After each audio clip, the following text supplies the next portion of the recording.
ഭഗവാൻ കൃഷ്ണന് സമർപ്പിക്കുന്ന 56 തരം വിഭവങ്ങൾ അടങ്ങിയ മഹാപ്രസാദത്തെയാണ് ഛപ്പൻ ഭോഗ് എന്നറിയപ്പെടുന്നത്. ഛപ്പൻ എന്നാൽ 56 എന്നും ഭോഗ് എന്നാൽ ഭക്ഷണം അഥവാ പ്രസാദം എന്നുമാണ് അർത്ഥം. ഭഗവാന് സമർപ്പിക്കുന്ന പ്രസാദത്തിൽ 56 എന്ന സംഖ്യയുടെ പ്രാധാന്യം എന്താണെന്ന് അറിയാമോ? ഒരിക്കൽ ദേവേന്ദ്രൻ തന്റെ അഹങ്കാരത്തിന്റെ ഭാഗമായി വൃന്ദാവനത്തിൽ ശക്തമായ കാറ്റും മഴയും ഏർപ്പെടുത്തി.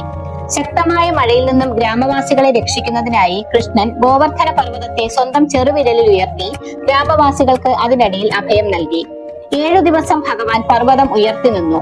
ഭഗവാന്റെ ഈ പ്രവൃത്തി കണ്ട ഇന്ദ്രന് തന്റെ തെറ്റ് മനസ്സിലായി. അഹങ്കാരം ശമിച്ച ഇന്ദ്രൻ കൃഷ്ണനോട് മാപ്പ് പറഞ്ഞു. ഗോവർദ്ധനഗിരി ഉയർത്തി നിന്ന 7 ദിവസങ്ങളിലും ഭഗവാൻ ഭക്ഷണം കഴിച്ചിരുന്നില്ല എന്നാണ് വിശ്വാസം. സാധാരണ നിലയിൽ യശോദാമ്മ കൃഷ്ണന് ഒരു ദിവസം 8 പ്രാവശ്യം ഭക്ഷണം നൽകുമായിരുന്നു അത്രേ. അങ്ങനെയെങ്കിൽ കൃഷ്ണൻ 7 ഗുണം 8 എന്ന കണക്കിൽ 56 പ്രാവശ്യം ഭക്ഷണം കഴിക്കേണ്ടതായിരുന്നു. ഇത് മനസ്സിലാക്കിയ ഗ്രാമവാസികൾ അവരുടെ പ്രിയപ്പെട്ട കൃഷ്ണനോടുള്ള നന്ദി സൂചകമായി 7 ദിവസം 8 നേരത്തെ ആഹാരം എന്ന കണക്കിൽ 56 തരം ഭക്ഷണങ്ങൾ ഉണ്ടാക്കി കൃഷ്ണന് നൽകി. ഇതിനെയാണ് ഛപ്പൻ ഭോഗ് എന്ന് പറയുന്നത്. ഒഡീഷയിലെ പുരി ജഗന്നാഥ ക്ഷേത്രത്തിൽ ഭഗവാന് സമർപ്പിക്കുന്ന പ്രസാദം ഛപ്പൻ ഭോഗ് എന്നാണ് അറിയപ്പെടുന്നത്.